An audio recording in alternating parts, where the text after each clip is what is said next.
Thank you so much for joining us at our seminar today. I know it's the final day of classes, technically before we go into exams. And today's encore, so this is our transdisciplinary seminar series, and I loved how Jocelyn framed this when she introduced our one earlier this week, that we were fortunate enough to have an encore seminar. And with us today is Dr. Cecilia Lundholm from Stockholm University. We are incredibly privileged to have Cecilia join us and have such a world-class scholar come to Brock. And as soon as I learned that she was coming to a conference in Toronto, I did my very best to encourage her to come down and spend part of a day with us. And we just can't thank you enough for joining us. So a little bit about Dr. Lundholm, and I'll make sure I get all the formal remarks. Each of our students have introduced speakers, so I have to make sure that I get that right. And then I'll just say a few words about some of Cecilia's work. So Cecilia is a professor in educational science with a specialization in teaching and learning in social sciences. From 2011 to 2015, she directed the Center for Teaching and Learning in Social Sciences, where they combine both research and education. Her primary interest is around conceptual development and conceptual change, instruction, as well as social science and climate change in particular. And the name of her group, where she has her students, postdocs, co-collaborators in the Department of Humanities and Social Science Education, and that group is actually focused on conceptual change, and it bridges environment, geography, history, and social science education. So I had the absolute privilege, and I would encourage all of you to go to as many conferences as you can, to network, to meet people, and you never know where some of those amazing connections are going to lead. And so back in 2008, I had the opportunity to attend a resilience conference in Sweden. At that time, I was doing some work on learning, and lo and behold, met Cecilia, and we also met up with another colleague of ours, Marion Krasny from Cornell, and that very fortuitous meeting and connecting led to, I think actually we skipped a couple sessions of the actual conference, and right away started having conversations about what could we do that would be really fun at the intersection of our interests. And so we actually wrote a proposal for education. Environmental education research. And that turned into a special issue for their journal. And then Routledge actually picked it up and published it as a book. And so this is Resilience in Social Ecological Systems, the Role of Learning and Education.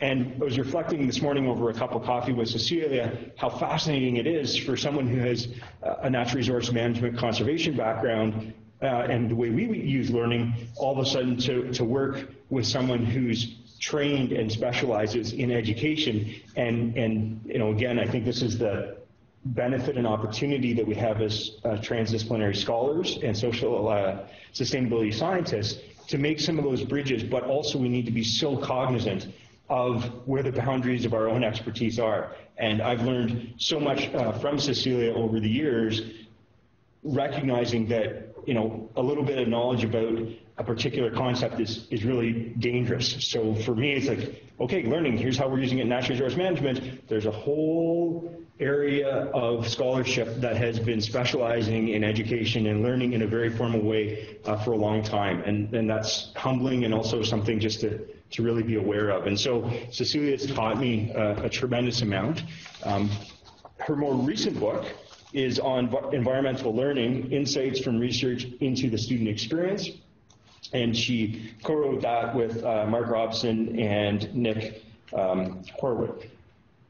Yeah. So without any more of an introduction, I just can't thank you enough for joining us, and over to you.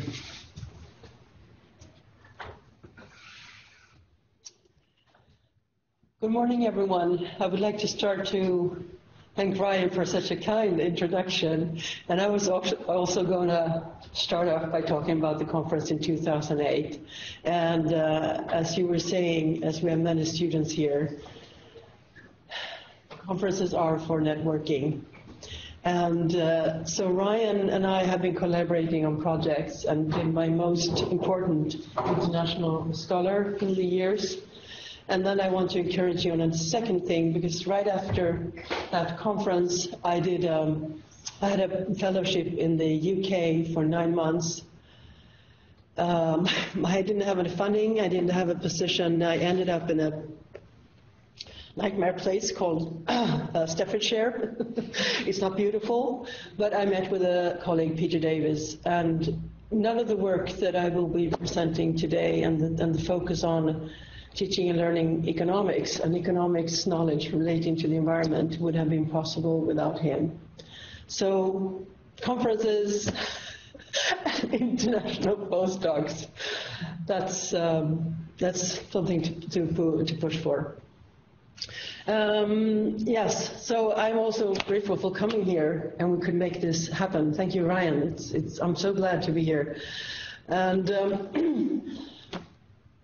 what I'll be talking about today is one of the strands of research that I've come to focus on. So Ryan introduced the other part, which is really the kind of nitty-gritty, or the process of coming to learning, which is described as conceptual change research field. And now when I'll be going to ARA, the first time I went was in 2004. That was also about learning about the environment, but gradually I've come to focus more and more on learning in social science disciplines. And my other strand has been to really explore the role of knowledge. So the background to this project, which I think I formulated some 10 years ago actually, was that I came to listen to one of the best environmental psychologists in Europe, Linda Steg in Holland, who were describing how value orientations, egoistic, altruistic, and what they had found, biospheric, influenced pro-environmental behavior. On the other hand, I had this environmental ed field where knowledge has been kind of a self-evident thing to talk about. You know, we need more knowledge, or we'll start by saying we need more information, which is not the same, of course, but you know that.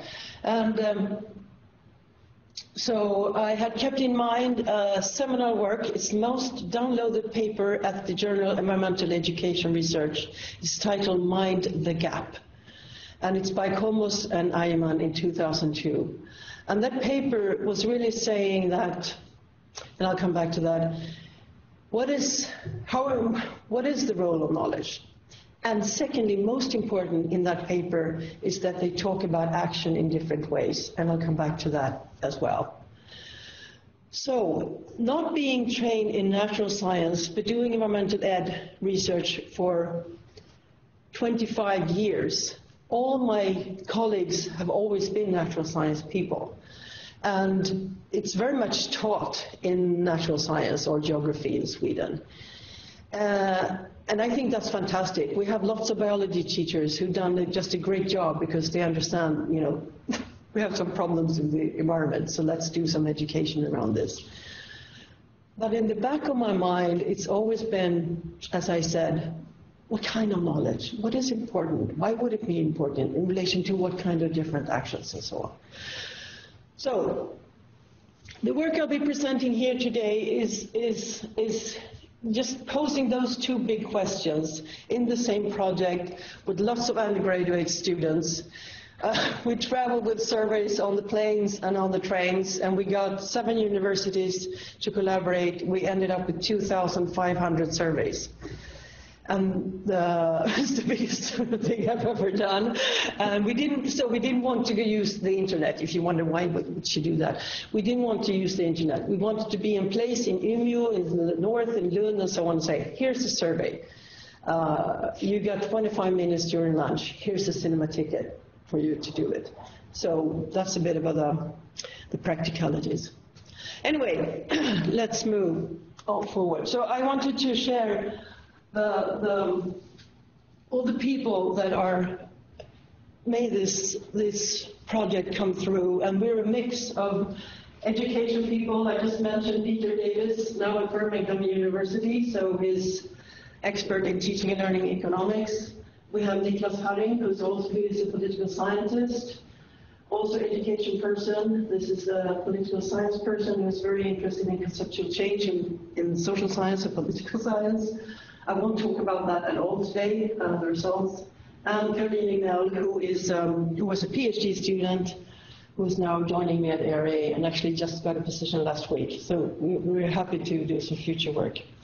Anyway, I will start with this figure, and it's not a very special figure. You heard about the term social, ecological, there's nature, human, and so on. When I started thinking about this some years ago, I wanted to specify and kind of split up the human side of the human-nature relationship. And I ended up with this one. Individuals on the one hand and society on the other. And to me, that has been helpful in thinking about what kind of relations are important for us to understand why problems emerge, environmental problems, and how they can be solved. So I'm interested in this relationship, and I'm interested in, you'll hear much about this relationship. I will talk about concepts in political science such as social dilemmas, collective action dilemmas, and so on. It's really about this relationship. On the other hand, there's been a lot of focus in environmental ed on this relationship. Very much, how do people experience a green park, or it's the individual in relation to nature. And that has not been so much part of my work. To some extent, resource management and fisheries. We published some work on sense of place and so on. But basically, this has not been my focus. And if we take that figure, this particular relationship, and get into the details of that one, I also like to think about the complexity or what we have in the social or political or societal context in terms of government, business, and individuals.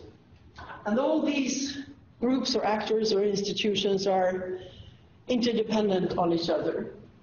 So business is interdependent on government in terms of creating fair institutions and all those things. And of course, government is dependent on business in terms of work and so on. A lot of focus has been on this relationship in terms of environmental action and also ed. Individuals as consumers. I'll get back to that later again.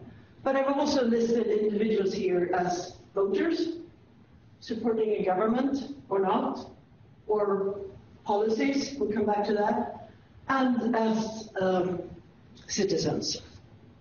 So it's also been a figure that's been kind of helpful in thinking around these things. So, getting back to knowledge. I wrote here, is knowledge important? And when I say that, it's still a true question for me.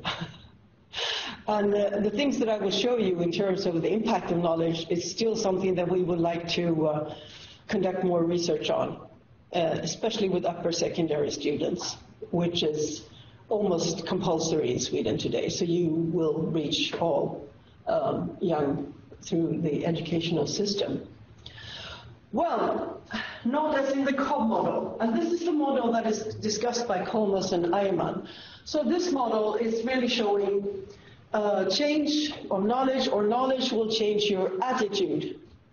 And through attitudinal change, you will have behavioral change. And it's not the way it works. Knowledge can change attitude. Actually, just a recent paper says, but it's through emotions. Conceptual change emotions, changing attitude to, for example, GMO. There was a paper last year. But anyway, this is problematized in this paper. It's not a straightforward line. It's not a straightforward causal relationship between knowledge, attitude, and behavior. And you can also think, what kind of knowledge? Practical knowledge. I wrote sorting garbage. And I'll get back to that, because Kolmas and Eigenmann are really saying maybe there's not much knowledge needed to do many of the environmental things that are kind of easy. It's practical. So you read the sign, and you can read the sign, and you throw it in the right, whatever it is.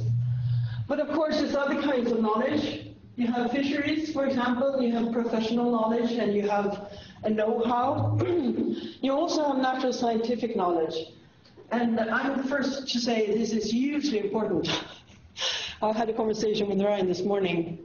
We're so dependent on climate scientists, policymakers, politicians, myself, everyone else. So of course it's important. My wonder has been, what role does it play for environmental pro-action? So that's the point. So don't misunderstand me on that one. So they conclude, a dominant research focus in environmental education research has been on the role of natural scientific knowledge affecting direct pro-environmental action. And by direct, they mean exactly recycling, taking the bus instead of the transportation. And actually taking the bus is something I'll get back to, because you can also work indirectly and you can support public transport, which stands in contrast to me getting on the bus, if you see that point. And I'll actually like to read their quote from them. Many pro-environmental behaviors can only take place if the necessary infrastructure is provided, recycling, public transportation. The poorer such services are, the less likely people are to use them. These institutional barriers can be overcome primarily through people's actions as citizens. Indirect environmental action. Because of this, it is important to explore how environmental attitudes influence indirect environmental action. It might be true, it might be true that environmental knowledge and environmental attitude have a more powerful influence on people's indirect actions than on people's direct pro-environmental actions. And I think this is so interesting, and I think actually this is where we are taking our project from. Maybe that's the case. If we are to understand how policy or taxes or whatever it is that also solves collective action dilemmas, we do need a kind of knowledge which is different from me knowing what to sort plastic and so on. So I think that's, and this is 2002. It's really thoughtful, and it was thought of already then. I think that's important to say. So what kinds of knowledge, if we just continue? So the role of social scientific or social science knowledge have not been investigated. The same for behavioral science. If you would think that you would teach students exactly what I will be talking about today, you know, what is the role of values, what is the role of knowledge, how would that help them understand, or how would they perhaps do something differently? I haven't seen research on that. Or, of course, the relation and intersection of these, human behavior and more of political science or something like that. So with this project, we were really interested in the role of knowledge impacting on a particular kind of behavior, I just said indirect, which is supporting various kinds of policies like taxation on CO2 emissions. We had cars and flights and so on. And we also had legislation, information, and education, some typical kind of policy instrument. And why was that interest? Well, this is showing the social dilemma of us as individuals. So on the one hand, we're captured and thinking about the payoff for me or for each individual to act in self-interest. It's called defecting. It's higher than the payoff for acting in the interest of the collective, regardless of what others do. On the other hand, this is where it becomes a dilemma, all individuals receive a lower payoff if all defect than if all cooperate. So this is the short version of social dilemma is really saying, you know, I'm acting in my self-interest, but it will not be in the interest of the collective, and I'm still part of the collective. So with this background, we're interested in the role of the state and environmental policy instrument, and you usually term, well, I'm sure you know this, they're termed in push and pull instruments, as this figure is trying to show, where pull will be subsidies, information, education, and so on. So what did we want to know? Does social science knowledge, these are the disciplines, economics, law, political science affect choice of environmental policy? Do students' value orientations and ideology affect choice? What is responsible for solving climate change or environmental problems? And I put in here, because we have various results to share with you, a paper we're working on to finish now in review. What are students' conceptions of ownership? And I think that was really interesting, the results. So I'll share them. Is there a conflict between ownership and environmental protection? And more, but I won't be reporting everything here. Something quickly about the study. I mentioned the train trips and carrying hundreds of surveys in big bags. So we had 3 measurements. We wanted to have a baseline. This was in the first week. This is the end of the first semester. And this is the end of the second semester, undergraduate students in these disciplines in Sweden. Now, value orientations. What is that? It's the propensity to act environmentally friendly, associated to the relative value an individual attaches to the 3 value objects, the self, other people, and nature, and the anticipated consequence for the highest ranked value. Now, in short, these 2 were found quite early in the 90s, and they used an instrument with 56 items worldwide. So you would understand, you would know something about value orientations in Japan and so on and so on. What Linda Stig, who I mentioned before, did in their work, they also realized there is a third dimension which is important in terms of environmental action. Actually, what they did is they tested if people were willing to pay to the Red Cross or Nature Conservation Organization. This is 15 years ago. And those are not the same people. So people who pay for the Red Cross, interested in that, have an altruistic value orientation. But you would need to find other value objects. And those are the people who specifically value nature. And all of these are what would be called self-transcendent. So this is what is called a self-enhancement orientation. And these 2 are called self-transcendent. So I have value objects that go beyond myself. And even myself and my family, actually.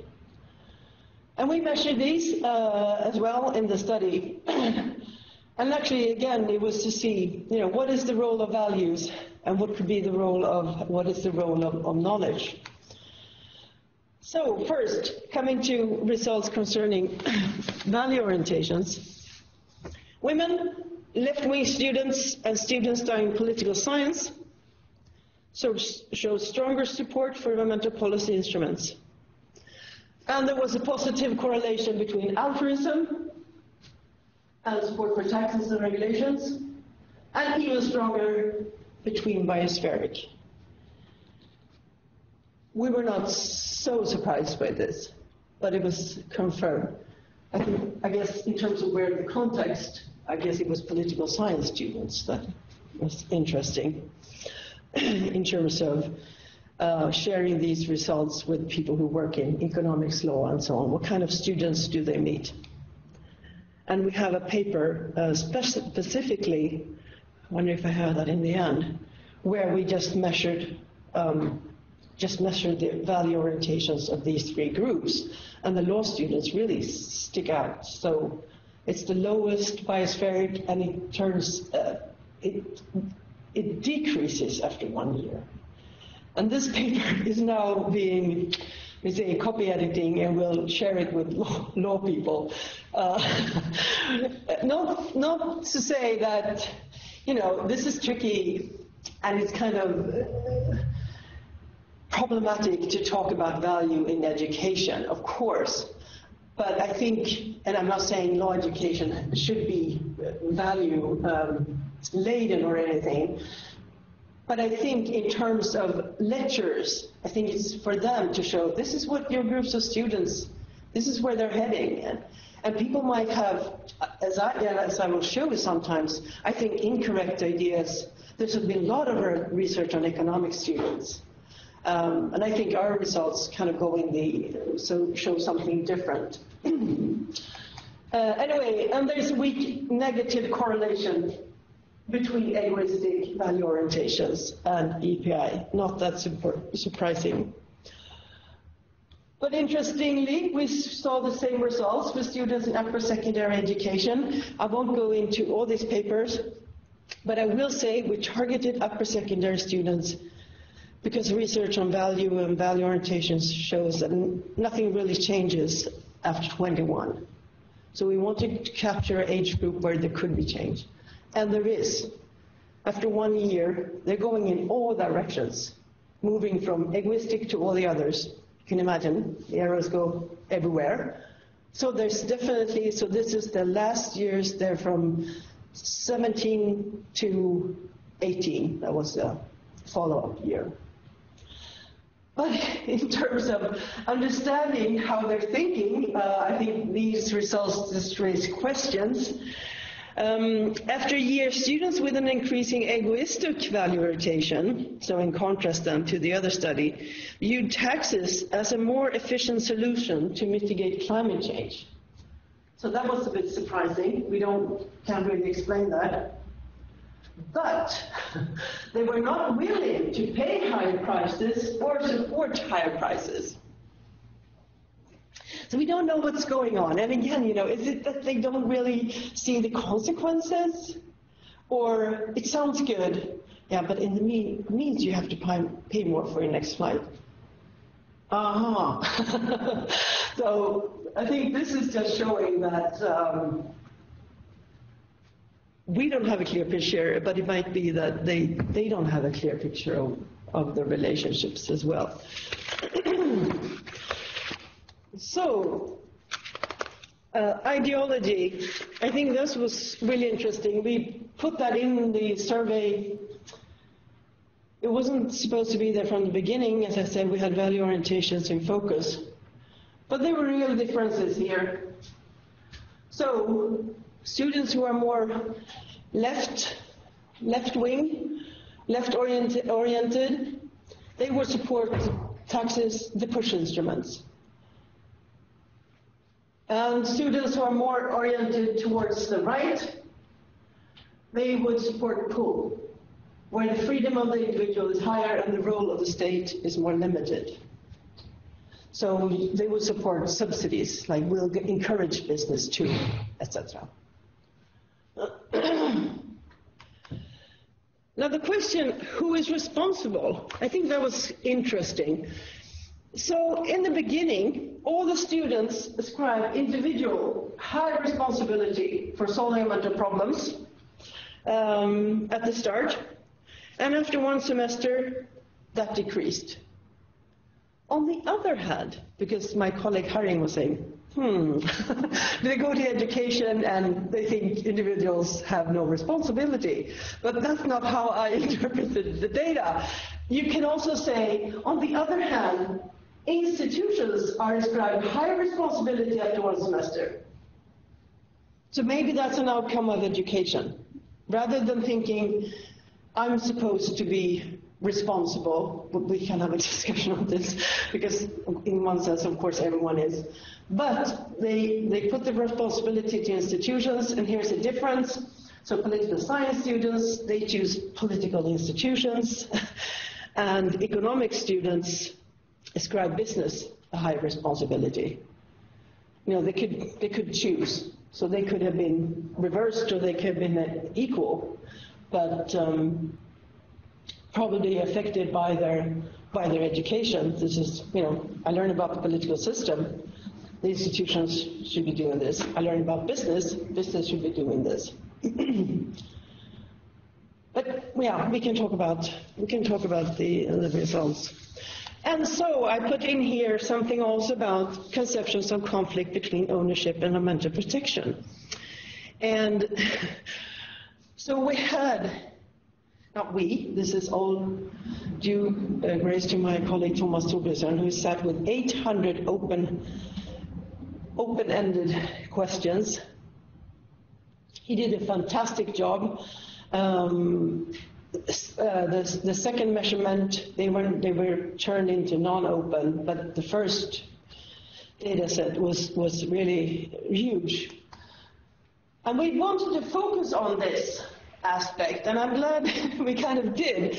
So here's an argument. The focus on the relationship between environment and society from a legal perspective is important, as the legal order is the most important vehicle through which a worldview is enforced and transformed into social action. I won't go into the details. It will be in the paper and the reasoning about legislation and so on.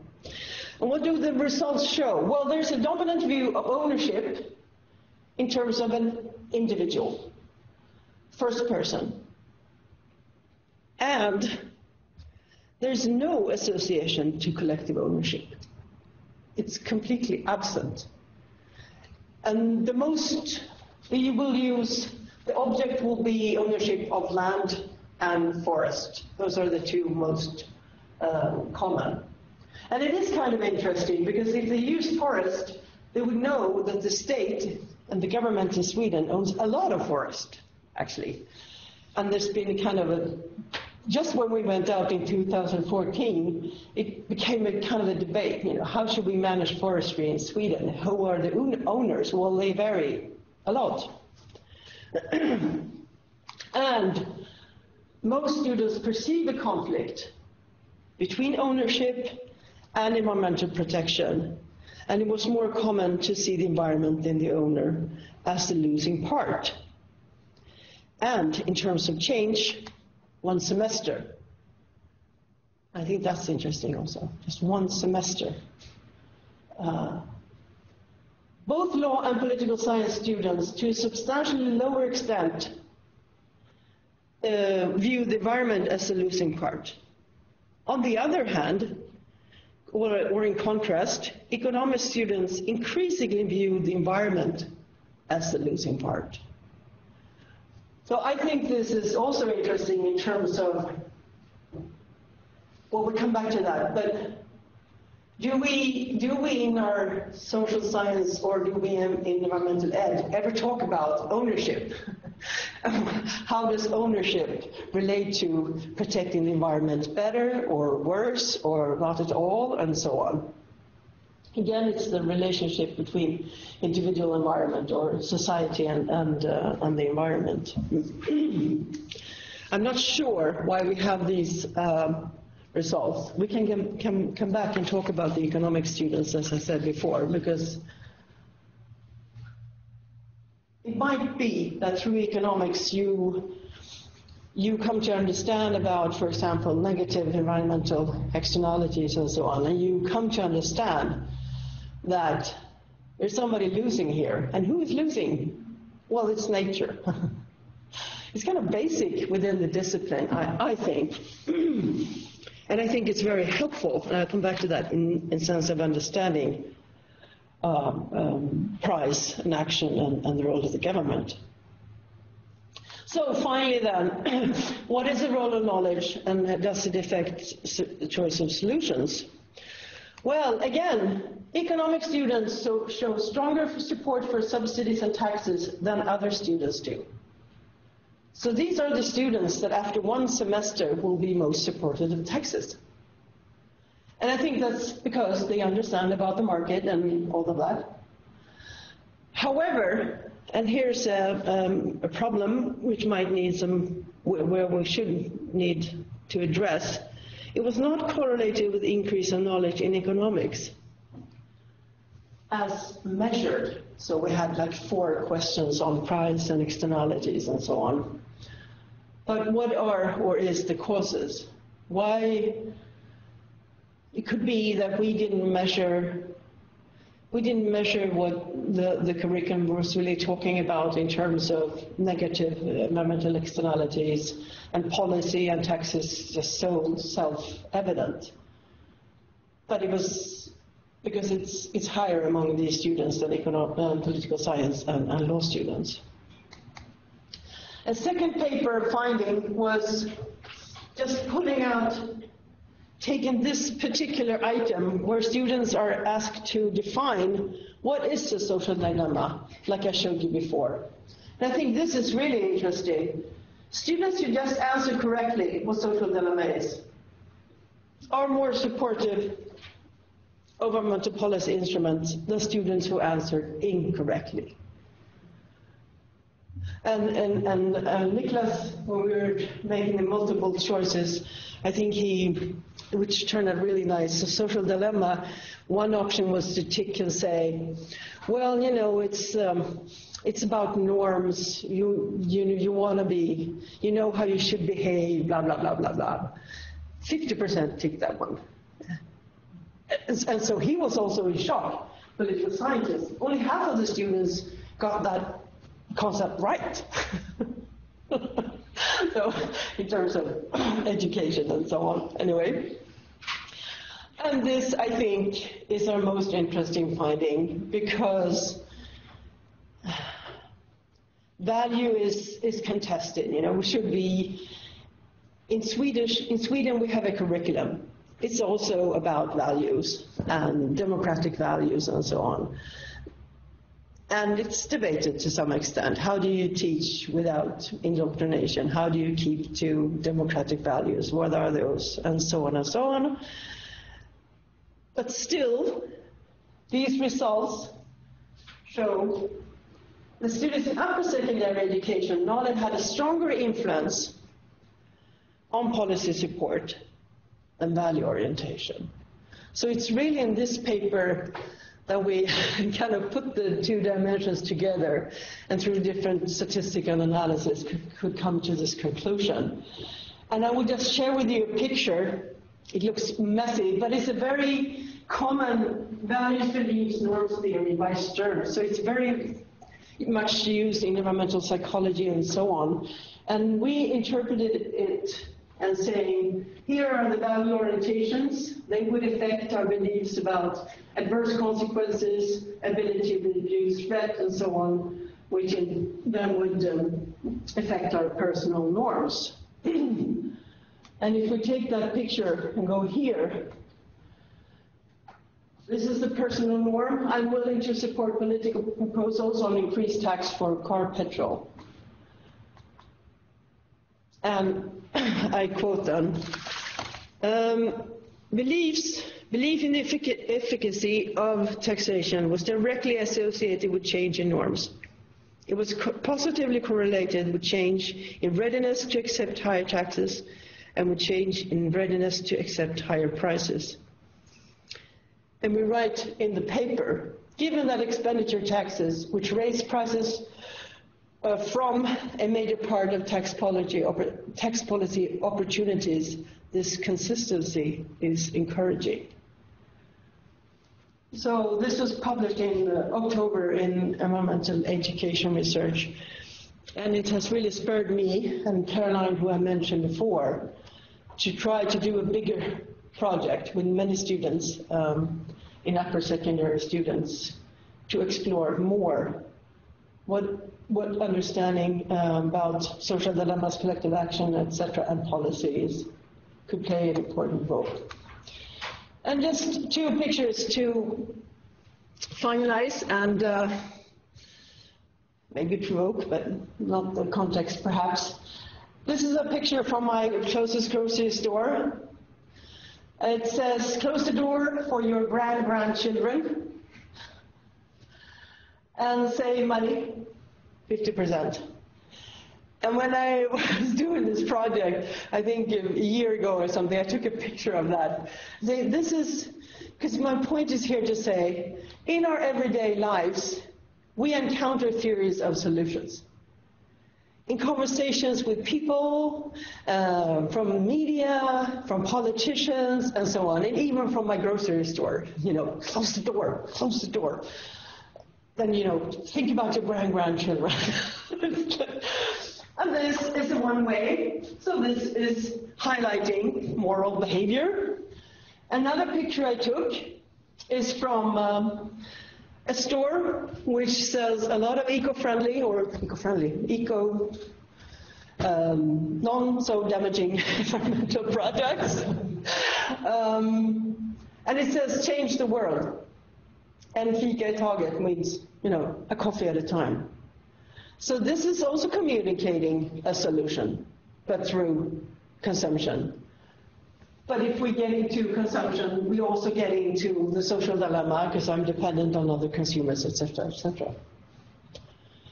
So what my point is the role of education, I think particularly, because you can talk about climate change and fake news and so on. I would say, very interested in the knowledge of social science, but we're surrounded of explanations of how things work in the social world as well, from parents or from media, as I said. And this is where I think education could be helpful.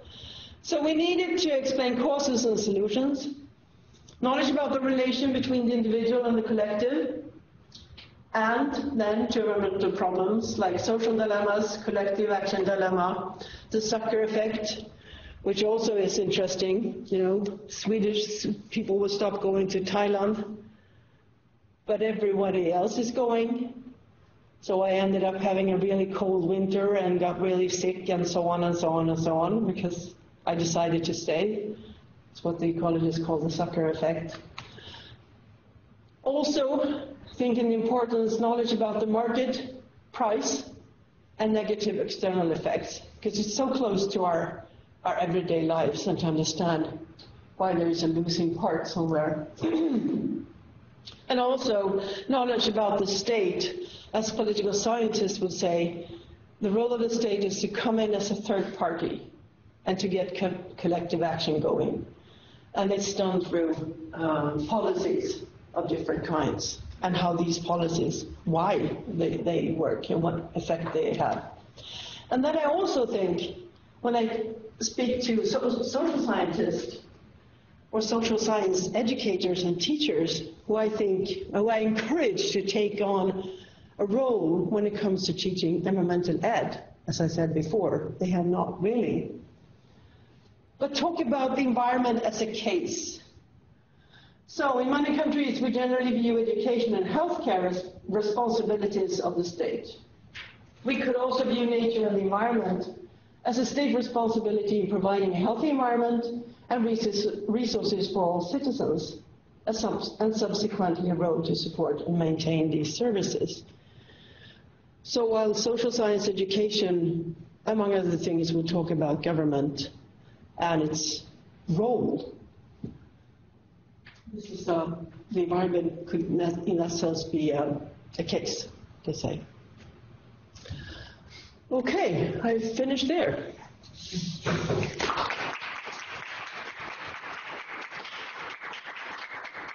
Thank you so much for that thought-provoking talk, and your timing couldn't be better with some numerous events that are going on in Canada and in Ontario. Okay. But we won't jump into that immediately. So we have about 10 minutes for questions for Cecilia. Or comments, or discussion, or all the above, whatever. Whatever comes to your mind. I have something. It's more of a comment. It just really resonates with me because of what's happened this week in Canada. We had a carbon tax introduced on a number of things, but Ontario hadn't come up with our own solution. Yeah. So gasoline prices were increased by 5 cents to cover this carbon tax. Yeah. And it was really funny because the day it happened on April 1st. Sunday, everybody's filling up at the pumps, and April 1st, the price actually dropped because there's a number of factors that go into our gasoline. Exactly. And the news the next day, like, I think it really hasn't been crazy news this week because the current conservative government in power can't speak to the drop in prices. Like, they don't know how to explain it to the general population because there are so many factors. So just this idea of knowledge and getting across to people that it's not that your gas is going to actually go up in price all the time. There's a number of different factors that play into that price, and how do you translate that? How do you translate? And I think because as a consequence of that, you might also, which is another dimension, end up in the fact that you're thinking the government is just evil. Yes. The government is just making my life as miserable as it can. Yeah. So there's, some consequences which needs to be dealt with in extra because of that problem. Yeah. Yeah, it is interesting. Yeah, and sometimes I'm thinking, how much should politicians be very educational? We had a politician who added a lot of sentences when he was also talking about something about taxing. And I think he just added them in there to try to be educational, because of, or since we, or something like that a few months ago. I think, if they're going to help people understand, maybe they have to be more educational and pedagogical or something. Yeah, it was like the conservatives didn't even want to have to explain how complicated gas pricing is. Just didn't get into it. Just slipped it under. Yeah, it is complicated. Yeah. So I've got a thought running around in my head right now. I'll throw it out there. I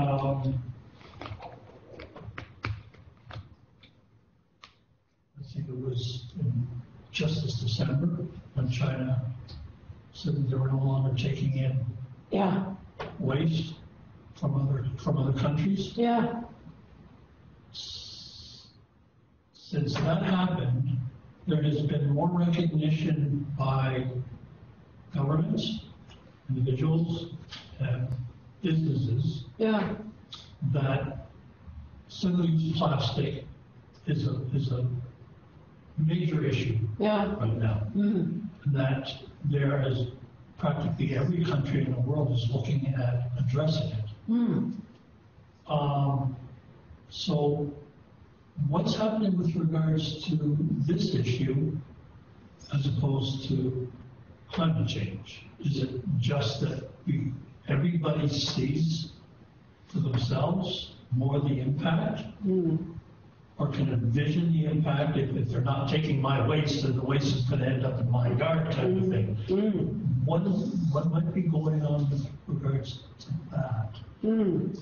Well, I think that's interesting. I haven't touched so much upon that, but it's also, I think, because we've been studying, this in a Swedish context where climate change is seen as anthropogenic, so we are the causes, and it's part of the debate. But I think what you're saying is that, yes, it is more difficult to address a problem which is not visible, at least here. So we had a drought in the summer, and climate change debate came again, because now people are making, so in the end, there were higher prices on wheat. We were talking about prices again. Nature has a price. And it also addresses the ecosystem services perspective, which I haven't talked about. But if we talk about nature, I think it's so important concept. So that wheat growing in the south of Sweden is my bread in Stockholm. And it will become more expensive. Because there is all these causal links and mechanisms. So this summer was different, but I think what you're saying is a challenge in terms of environmental problems can be closer or more distant. They can be more visual or more non-visual.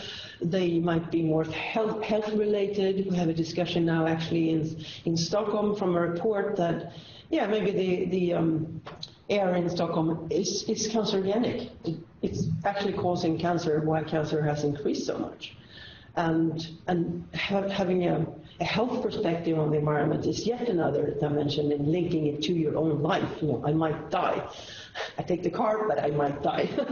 so that's how I would think about what the two problems that you mentioned, at least.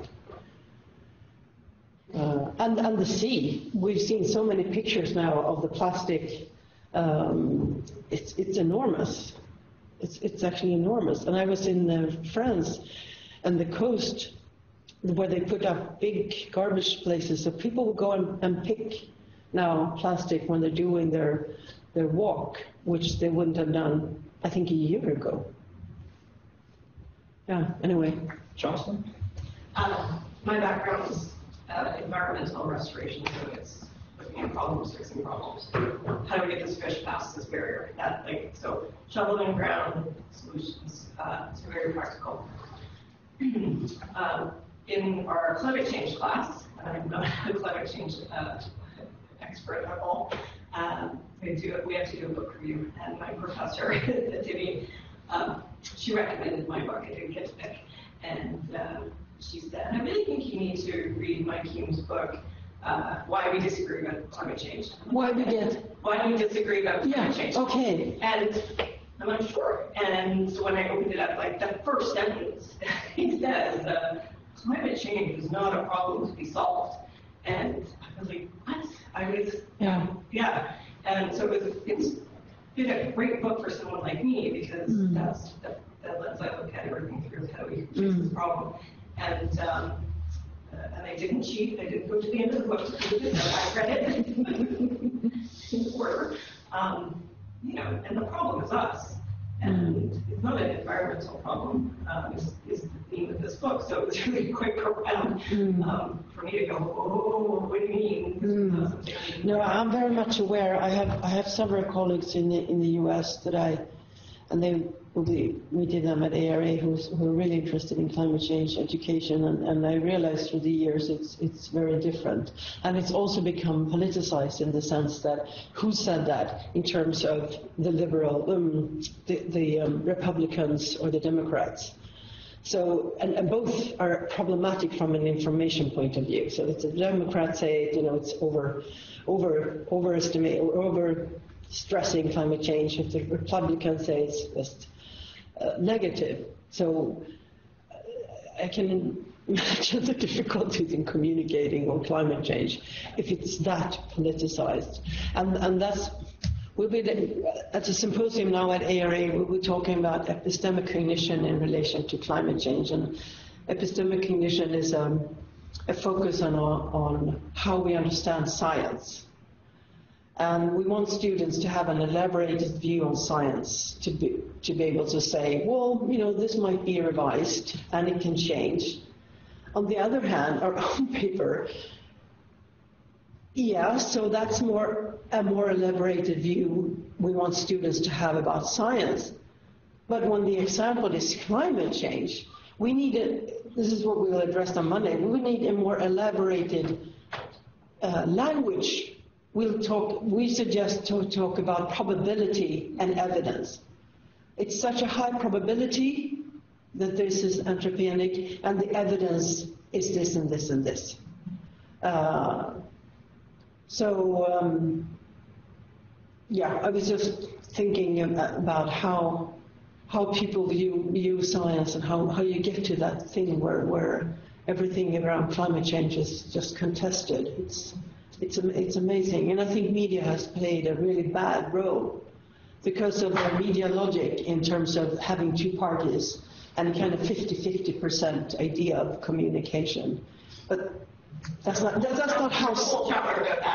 Okay, yeah, I can imagine that, because the media logic does not apply, I think, to science. You will have 97% or something of all the climate researchers saying this is anthropogenic. And even where I work, Arrhenius in the 1870 concluded that because of CO2 in itself in the atmosphere will simply make it warmer here. That was concluded a long time ago, and now we know about the emissions. So in one sense, it's not rocket science. You know. So you have time for one more, two quick questions, maybe. We're almost at time. Please. Yeah, so that was amazing, and I think that the connections that you found are just so incredible. And I had a question about when you're looking at the relationship of value orientation and knowledge. Like, to me, when I'm looking at the problem and thinking about it, it's like we have to appreciate it and understand it to want to try and get that solution discovered. So it's almost like if you don't have that value orientation, you won't pursue the knowledge aspect of it. Like, you have to care about it enough to want to get that education to be able to think about the solution. So I was just wondering, like, with your research, what kind of a connection did you find in like influencing that value orientation to show the connection, or to like look at the students and be like, there is that connection where if you care, you need to pursue the knowledge? I understand what you're saying, and it's related to something called motivated reasoning, because that's the other flip coin of that. You know, I have an idea about climate change, and all the information that I will find I will be seeking information that confirms it doesn't exist. So that's called motivated reasoning. It's very important in relation to science. But on the other hand, as you say, if I'm very interested in this, I will also learn more about it. Yeah. And it's true, and it's motivation, basically, which is, you know, kind of old stuff in a sense. But we haven't looked into that, and I think the point here. So what we found in that paper from the fall was that even though there was an increase in the special value orientations, the knowledge overrided those value orientations in terms of support. And how that nitty-gritty process during that year was constructed, I wouldn't know. But it's a good question, of course. But, you know, a dream solution or a dream finding would be to say, well, it doesn't actually really matter if you have an egoistic or a spheric orientation. This piece of information on policy, you will take it in, and it will be helpful to understand the local politicians and what happened April 1st. I would think so, because teaching about policy might be found political by some people, of course. So you might have bias, I don't want to hear about taxes, so you shut down completely. But if you're not in that kind of category mode, then I think most people will try to understand. And if you relate it to market, how does the market work? Well, the market works like this. And if we want to change the market, we'll do this and tweak here and so on. That's where I think economics is really helpful, trying to stick to how the world works. And then comes a decision which is kind of value-orientated. Do we go for subsidies to help the business, or do we go for taxes, and we might have equity problems or other things we have to deal with somehow? Sure, last question, yeah. Please. First of all, thank you very much, both of you. It was really interesting, and thanks to Brian for organizing it. I really feel happy to have these opportunities. My second day in Canada, and I have this opportunity. Mine is not really a question, just a comment, or mostly sharing my curiosity. My background is economics, and I have studied economics, so it's kind of really very interesting for me to see the perception of economic students. And I believe that the economic bachelor's program is mostly similar in all universities, very absolutely. That's what makes it fascinating. It's worldwide discipline. Yeah, but I imagine, I don't know, when I finished my economic undergrad, I just found myself with excessive focus probably on market price, not making a very good difference between value and price, and just excessive focus on externalities, and just thinking that everything will be managed with payments and that kind of perception. So I just listening to you. I mean, just I find this curiosity to just study an undergrad program of the Stockholm University, I mean economic program of the Stockholm University, because considering Stockholm as one of the main spots of the ecological economics, I really think that it could be some differences between the economic programs at the University of Stockholm and other universities. Yeah, but these were 7 universities, all of Sweden. Yeah, I think it could probably be kind of very, very interesting to analyze your perception. Yeah. I mean, to see what's the difference between the perception of the economic students of Sweden and other universities of the world that no, I agree with you. don't receive that kind of ecological economy. Yeah, because it could still be that context where, well, lots of people in Sweden think we have too high taxes and so on. But the relationship to the state is not as I think it is in the US, for example, or maybe UK, where it's something evil that comes in and bothers your life and takes money off you, and you'll never get it back, etc., etc. No, I totally agree with you. To one sense, although this has changed in Sweden, there's no corruption. You get the money back somehow. So my Nicholas Haring in Göteborg has done great studies, and Andreas Stewart also, about policies all over the world. And of course, if you go to countries like, I think, Italy and Greece, this would look very different. They will take my tax, and what will they do? Buy a swimming pool for themselves. So you're dealing with corruption. It's somehow based on the notion that many notions, perhaps, institutions will work, it will be professional, it will not be corrupted. So those will be the premises for me saying, yeah, let's higher CO taxes to make people use the car less. That's a good point, I think. Yeah, thank you. So please join me in thanking Cecilia for her wonderful talk, and thanks to all of you for coming today. We really appreciate it, Cecilia.